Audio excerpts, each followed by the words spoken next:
If you want to go from gut feel to insight inspired, this is the Data Diaries with your hosts from Dexibit, Pierre Perez and Angie Judge. The best podcast for visitor attraction leaders passionate about data and AI. This episode is brought to you by Dexibit.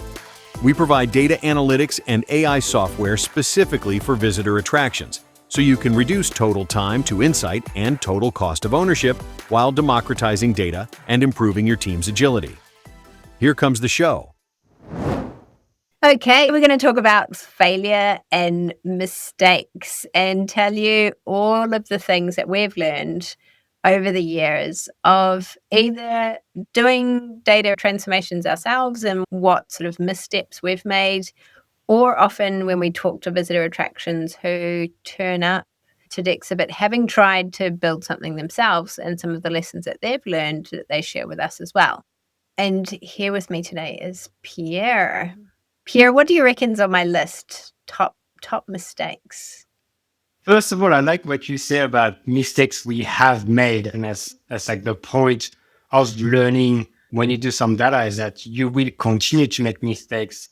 But because you've made some in the past, it's how quickly you react to them and how quickly you apply a fix, right? So I feel like making mistakes is a natural step in the process. It's never going to go away, but it's about how quickly you react to them and what fix you put in place. So there is a massive learning here. But in terms of what the most common mistakes are, the common mistakes that we're making, I feel like a lot of time people undervalue the amount of work that may be implied in a specific integration sometimes, or they think that, a very good example of that would be someone going with a new vendor, thinking that it would be very easy to extract data and think, oh, yes, they have an API. Oh, yes, they have all these fancy things. And when we turn up and we want to integrate, and we realize that it's not as straightforward as it can be.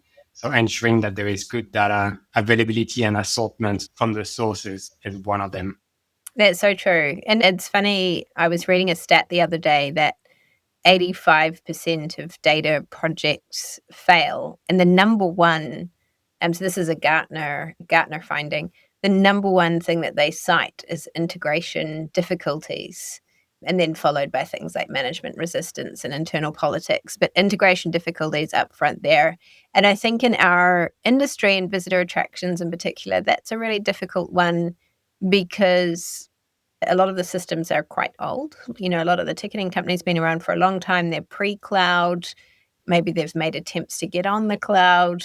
Maybe the box says that there's an API, but under the hood, not really. Or maybe there is one, but it's very suboptimal, doesn't include the right attributes, segregates data in the wrong way, all of these sorts of things. So sometimes you don't know these things until you get into it. Sometimes you know the vendor coming and can give the customer the heads up on what the realities are going to be like. But yeah, for sure, this is one of the things that internal teams, when they're trying to build something themselves, really underestimate the level of difficulty, not only to build, but also to maintain longer term and to think about what that's like over generations of data teams, over generations of vendors, over all of the different maintenance things, like what if the vendor goes down? What if they retire a part of their API and issue an end of life notice on it? What if they change up how they address some attributes? Like there's a lot of maintenance involved after the fact. Did I have that one on my list? I'm trying to think. I've got an integration one on here. One of mine would be trying to integrate all the things without actually making any forward progress on insights and like operationalizing data. So it'll get to the point where it's like, oh, we've got this e-commerce system. How much of your revenue does it comprise? Like less than 1%. Or this extra ticketing system, what do you use it for? Oh, this one event that we run each year. And it's like, we want to integrate this and this and this and this and this and this, and just adding a huge pile of complexity rather than getting going with the basics and just getting some dashboards out the door, getting some users trained up, getting some reports automated, like just making forward progress. I think my big lesson learned is like focus on the big rocks and get momentum going. And then for the rest, like upload some extracts if you really need the data, but focus on getting data out to the people and then come back for all of those extras later on over time. This is such a good point and so timely because you and I had a conversation with a stakeholder this week, right? Regarding that topic on, that stakeholder had limited resources in their team, in their budget to build from scratch. And when they talk to folks in the organizations, everyone wants everything, but they don't really know how they want it. And that puts a lot of pressure on the technical team. They try to build what they are being told to build without necessarily understanding what's the end user, what outcome the team is after. And that's certainly, a mistake that we've done in the past as well ourselves, where people are telling us, hey, we want this and hey, we want this. And we're like, oh yeah, we really want to make them happy and we're going to get this connected without taking a step back and be like, hold up a second. What it is that we're trying to achieve by bringing this data set and how often are we going to be looking at this data set to make it relevant? Right. And sometimes, as you mentioned, we think of taking a very complex real-time route to bring data in front of them. And there may be another alternative that's a little bit more simple that will give them the same results, but that will make it a lot lighter on their team and on our team as well. So I agree with you. Wanting everything at once is sort of like a utopia almost of, we can have everything ready really quickly. And it's not always the case. Yeah, and it's just overinvestment, really, isn't it? And reality is it just pushes out the timeframes of getting all the data integrity accepted and everything else, and getting all the dashboards designed, but for very little gain. Like you say, there's often that one data set that somebody looks at once a year, and it's a bit deflating to go through getting the data all perfected, and only to find that nobody looks at it. Speaking of this one, I think next on my list, this is going to be popular with you. Pursuing 100% data integrity when there's little business value in doing so. People can't see Pierre's face right now, but he's got that, oh yes, look. So often we find like, oh, there's this refund of 5 tickets from a few months ago and now the data's out of sync and it missed the reconciliation window or whatever the case might be. I mean, data integrity is really important. People need to have confidence in their data, but oftentimes we integrate and voila, 100% accuracy, everybody's happy. But if that's not the case, like 99% is good enough. You can spend endless hours and wasted chasing a few tickets down here or a wholesale retail transaction down here or trying to work out this random thing that happened once in 2023 or every now and then. And the reality is to make good decisions and plans. It doesn't need to be perfect, and perfect really is the enemy of progress in this case.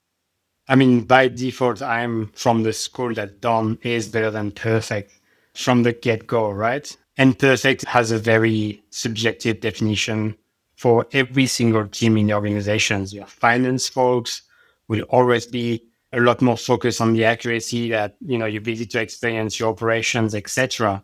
So it really depends on who you speak to in terms of expectation of accuracy.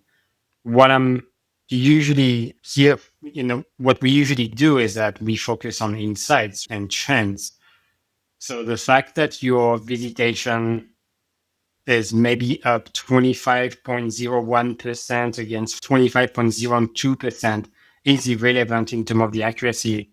The relevancy, is it up or down, and by how much? And when you look at your other data, in line with that, in parallel with that, can you see trends and insights based on that?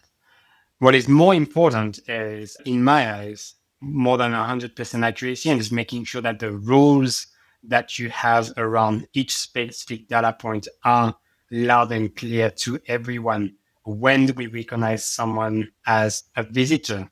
When do we recognize someone as an exhibition attendee? When do we recognize revenue for a specific ticket, etc., etc.? These are really important rules to put in place. But having a discrepancy of 1-2% in an overall report or an overall count probably going to have very limited impact in the medium to short to long run.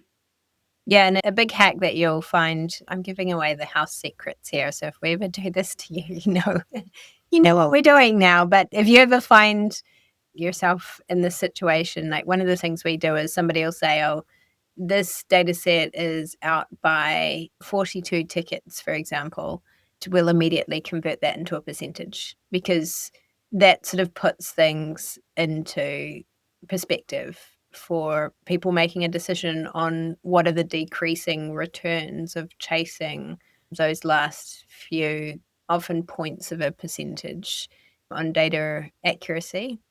And sometimes the other thing to think about as well is like the realities of how good the data is in the first place. So a real typical one that we see with this is Google Analytics.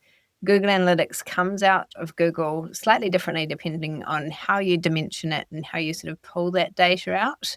But we also have to realize the fact that, particularly in this changing world of cookies, and now in this changing world of generative AI appearing in search results or even just straight into conversational search or conversational content, it's not that accurate to start off with. Sorry, Google.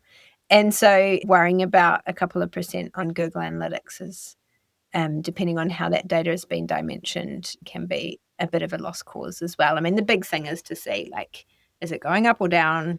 How does it relate to visitation trends? What's performing and what's not? What's the conversion rates and how do they change over time? That's the stuff that really matters rather than was it 1,337 or 1,339? Absolutely. And with that, there's also, when we talk about list and when we talk about impact, there's also different updates, right, that may be made either the source or by the vendor that may affect your accuracy, along the way. For example, a specific vendor pushing an update on a specific day and you're thinking, oh, everything's going to run smoothly. We don't touch any of that part of the product. And then the day after comes and you're like, whoa, hold up a second. They actually touch a lot more than specific part of the API, specific part of the product. And there's now a bigger discrepancy, or there's things that we're missing after that update. They may have changed an attribute name. They may have added an attribute. There's ample things that can go wrong, okay, that can go different when an update is being pushed. And I think that's one that will be on my list as well, is that if someone mentions that they're making an update, you will follow up very quickly in product to understand, has this changed my numbers? Yes or no? Because things can go wrong from there very, very quickly if you're not aware that it has changed the results that you're getting from that integration. Yeah, that's so true. Data integrity is not a one-time thing. It's like a thing that you need to address periodically. And like Pierre says, especially if something's changed, go back and check. Just do those health checks every now and then. One of my favorite areas to do this with is physical hardware, particularly like people counting cameras. There's been some very famous cases, like out of the UK, a couple over there, where the footfall camera counting visitors coming through the perimeter broke, or worse, broke quietly, where it started undercounting. I think there was one case with, and these are very large sort of national museums and galleries, one case where the light bulb dimmed, or they replaced the light bulb with like a slightly dimmer light bulb and didn't recalibrate the footfall counter and undercounted. And we're talking about like 500,000, 1 million visitors a year, affected public funding. It was a really big deal in the media. These are the sorts of things that periodic data integrity, and in this case, doing manual click account tests. My suggestion is always to do them with daylight savings. We're always reminded to check our smoke alarm batteries at daylight savings. Also check your people counter accuracy at daylight savings. So just do a manual count for, half a day or something, compare it back. You can load your manual count in Dexibit alongside your people count so you can compare the two data sets and check your accuracy of the actual hardware as well as the data that's coming out of the system. Next on the list, Pierre hasn't seen this list, so this is completely fresh to, we're getting the live reactions. I've got keeping data in the corner or the IT department. So what I mean by this is like only the tech team are involved in onboarding and no other stakeholders are invited to business reviews, and they put off user training, and the internal message becomes something like, let us know what you want and we'll go and build that for you. And this becomes a real agility trap where we don't achieve that like democratized data vision. Users don't have the confidence to self-service their own needs. Data literacy and culture slows, and the end result is just like an IT department with a long list of requests for reports and data going out the door. And that vision of data transformation really hasn't been met. These aren't in any order, but this would be one of the top ones on my list, I think, of impacts down the road in terms of like, have we achieved the objective? I like how you mentioned that. And there's two metaphors that come to mind when you mention that. First is like there is no perfect timing to present the data, right? Like waiting for perfect timing to do that, for everything to be lined up and everything to be perfect is almost having a perfect timing to have your first child, right? There's not such thing, oh, I need a house, or I need more money, or I need a car, or I need this. You're always going to need more. You're always going to need to do something better before you do that. So do it now and then get feedback, right? Or be pragmatic about it. The other thing is it's composing a data structure is almost like composing a beautiful piece of music, right? You never know how good it's going to be until you put it in front of people and they give you their feedback, right? You can write the most beautiful music in the world, but if no one listens to it, you're never going to know how good it truly is. And you need people's feedback, right? On how they feel. Same thing with data, same thing with structuring these dashboards, putting it to the team when it's good enough to be put in front of the team, get people's feedback on, yes, we like this. No, we don't like that. This, we want to see it in a different way. And then we can tailor to their needs, almost reverse engineering the process instead of saying, we're going to do all this work here. We're going to put it in front of the team and happy days. It's more about, let's put a draft together and it's to be good enough to be, I agree, it needs to be good enough to be put in front of people.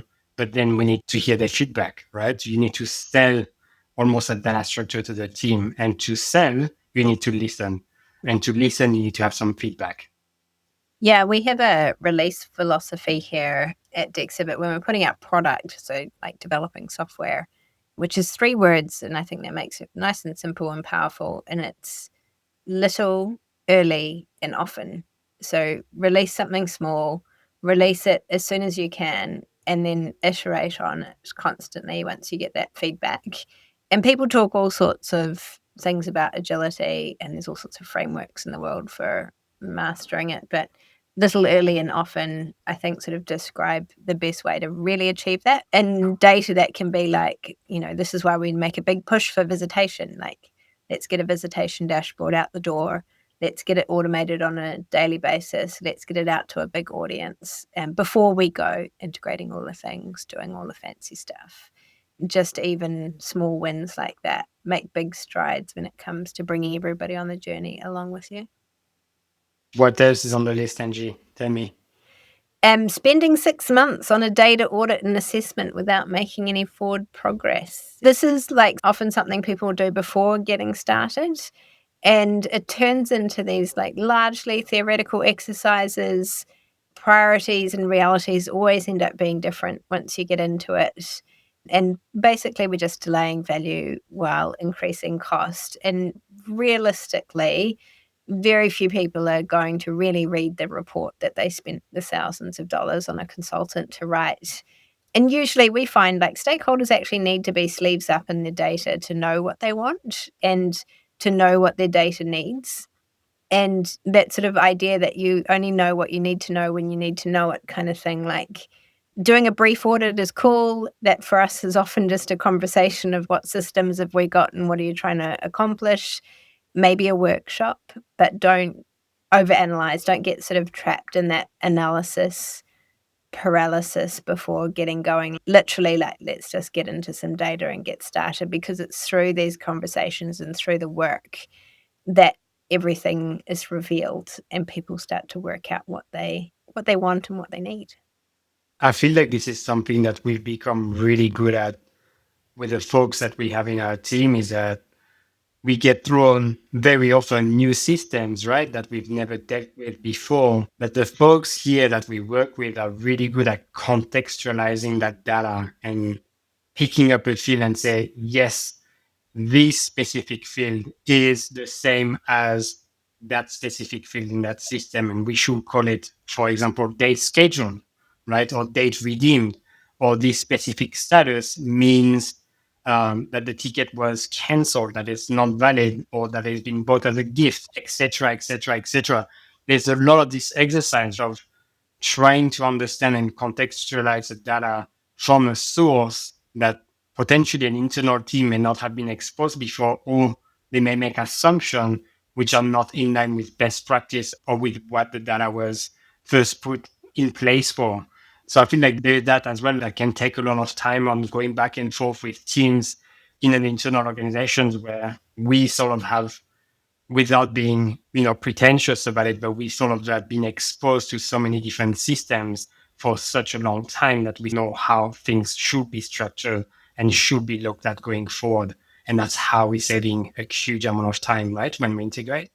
Yeah, when we've got a thing in Dexibit, which is part of our software product, it's called a semantic layer. And basically, when we hook up to one of these vendors or source systems, we pick up every single attribute and give it a name, a proper name, because often it's a field name and the source database is something really wonky. We give it a nice description to make it easy for people to work with that data, to understand what they're working with and any kind of notes that they need to know about it.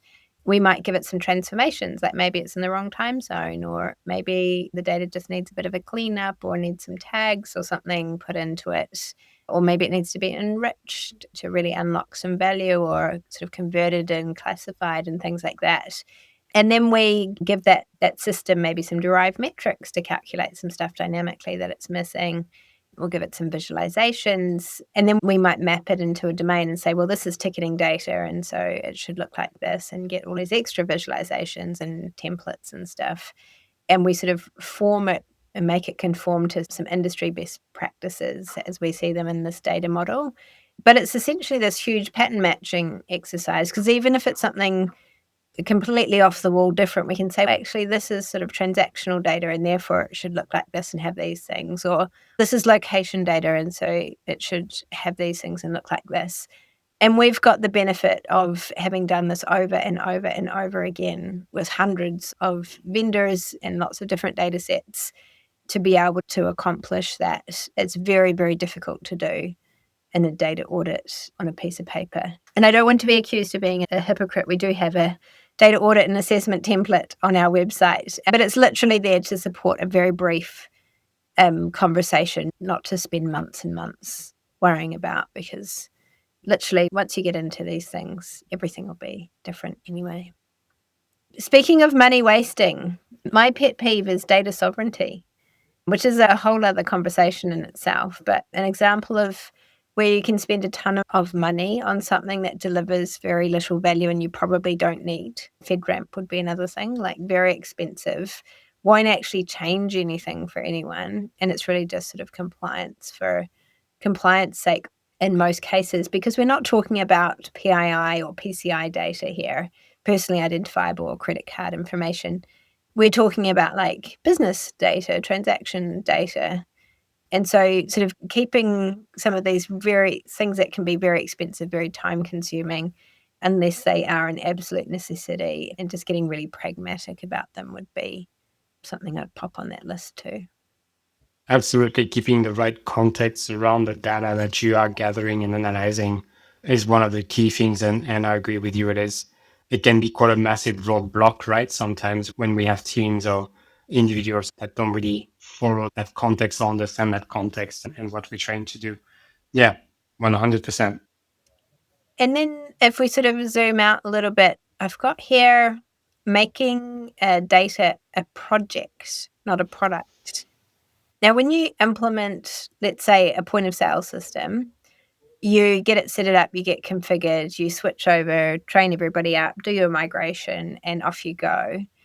Data is totally different. And one of the things that we do at Dexibit that's quite unique is we have what we call a data concierge service. We do usually monthly business reviews with our customers where our success team will sit down and run through the numbers, talk about trends and patterns and insights and benchmarks and new features and new suggestions. And somebody from The stakeholder group that are attending those calls will say, well, I've got this question, or I've got this problem, or we're switching out this vendor or this system or this partner, or changing our pricing, or whatever the case might be.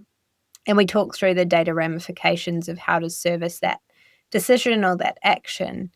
It's a moving beast, and that you have to go with that. It's not something that's like one and done and you just dust your hands and walk away. So treating it like a product that evolves, that's like living and breathing and constantly learning and improving, and will always have a roadmap. And that doesn't mean that you've not finished onboarding. It means that this is something that's moving with your organization as it grows and changes. I think one of the sentences that still give me nightmare is, we are integrating this new vendor. And the question is, great, we have an API. And you know what the answer may be? Oh, we don't know. And that sort of answer gives you nightmare, right? You don't know what you're in for when that happens. So yeah, 100%. It's almost like, I used to work with a lot of talented folks in the previous org, and the model was 1% done, right? We are always 1% done. And that's sort of the same thing with your data, right? It's always 1% done. It is always evolving. It is always a moving project that you need to be agile around. And that's really, really important. And probably related to that is the mistake of ignoring organizational change management. And this is sort of the silent killer, I think, of any kind of transformation, but particularly data, I think, is there's a lot of fear around it. Some common spots where this arises, sort of qualitative evaluation, particularly in the age of AI, where people can have some very real fears about whether AI is going to replace their job of analyzing voice of the visitor, and so sort of helping them reposition as an insight leader and champion an educator within the team, the wider organization, is really important. Instead of talking about the merge of quantitative versus qualitative, not the two being enemies of each other.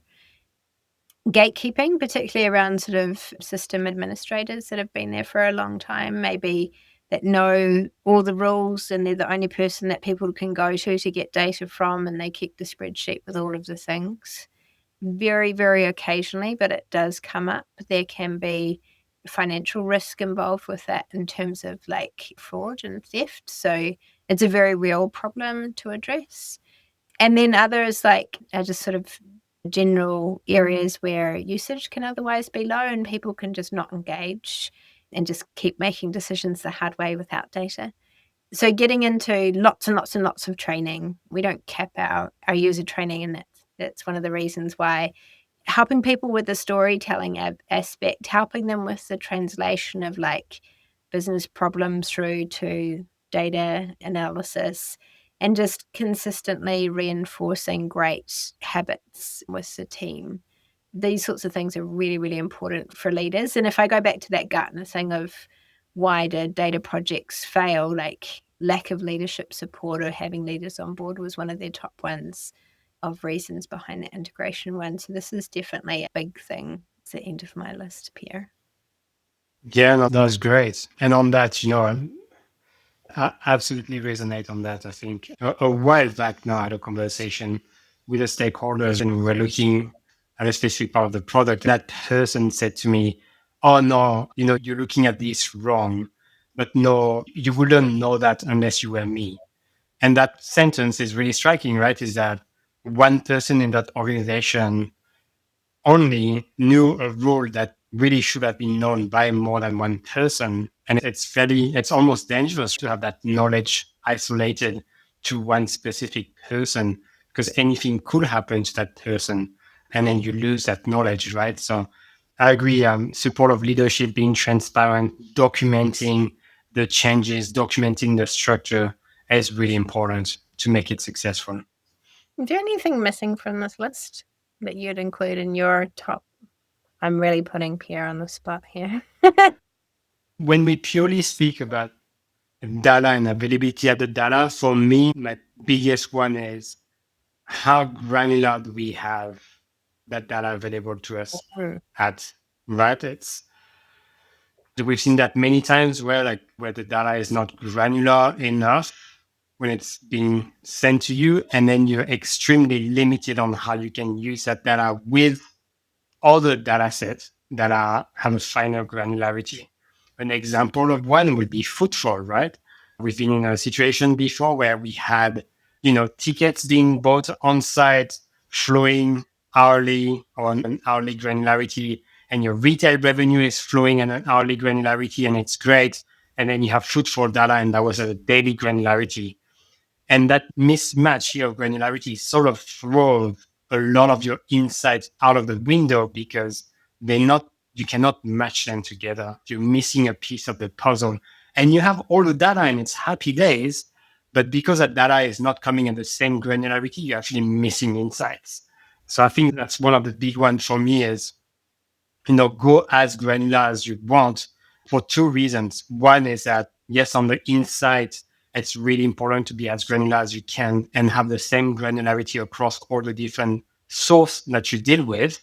And then the second is that if something goes wrong or if you notice a problem, it is way more easy to go down to a transactional data type than aggregating at a daily level, for example, right? Like we talked about accuracy very early on. If you have something that, an accuracy that's off for whatever reason, you want to be able to go down to a transaction or an order, for example, when it comes to retail and tickets, and break that down by order or transaction. Because if you don't do that, really, you start to guesswork of what is going wrong. So that would be like a really big one for me is, the accessibility, availability of that data. We call it transactional here at Dexibit, but really as fine as you can have on the granularity perspective. Yeah, when Pierre's talking about transactional data, he's talking about like on Monday, the 12th of June at 12:47 p.m., somebody bought a coffee and it was a latte and it was large and it was $5.40 and the tax was this much and they bought it together with a muffin. It was a blueberry flavor and they chose to have it to go. It's this kind of level of detail versus like on Monday we made $5,347. So the granularity of that data is, yeah, I would agree, super, super important and probably related to that forecasting accuracy.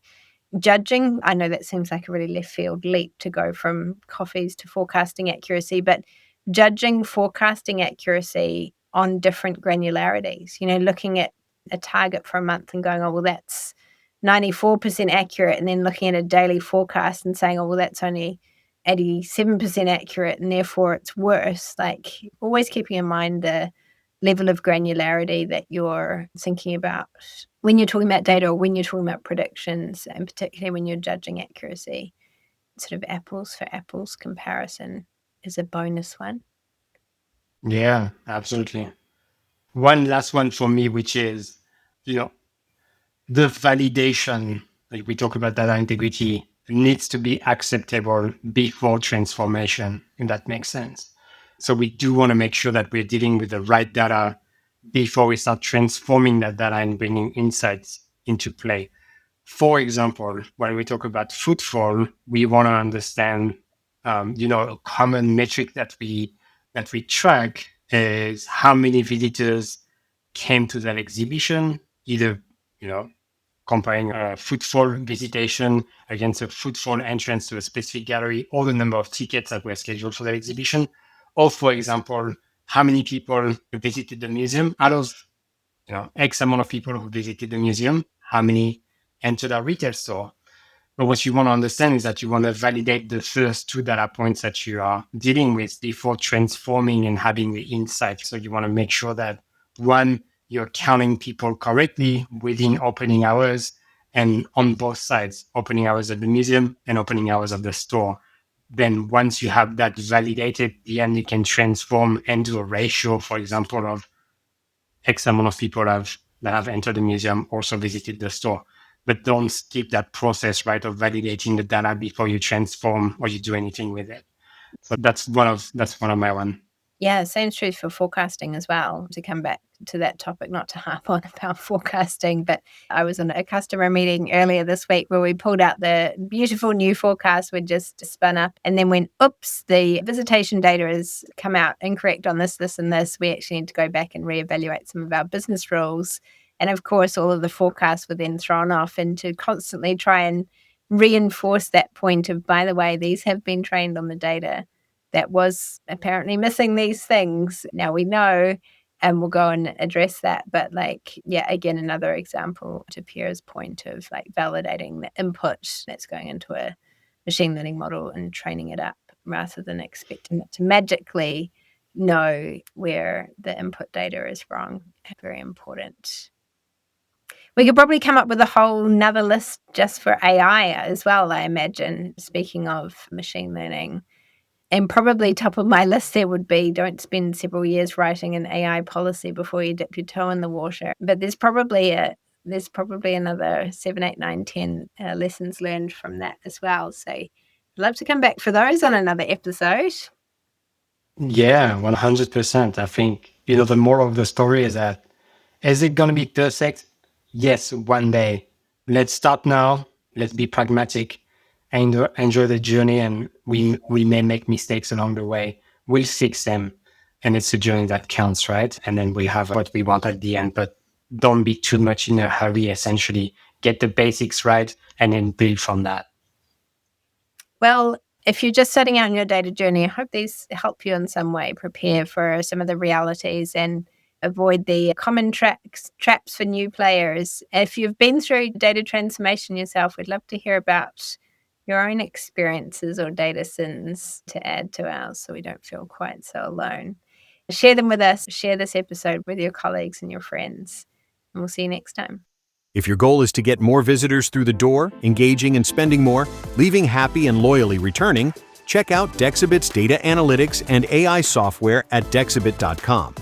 We work with visitor attractions, cultural and commercial, integrating with over 100 industry source systems across visitor experience and venue operations, providing dashboards, reports, insights, forecasts, data management, and a unique data concierge. Until next time, this is Dexibit.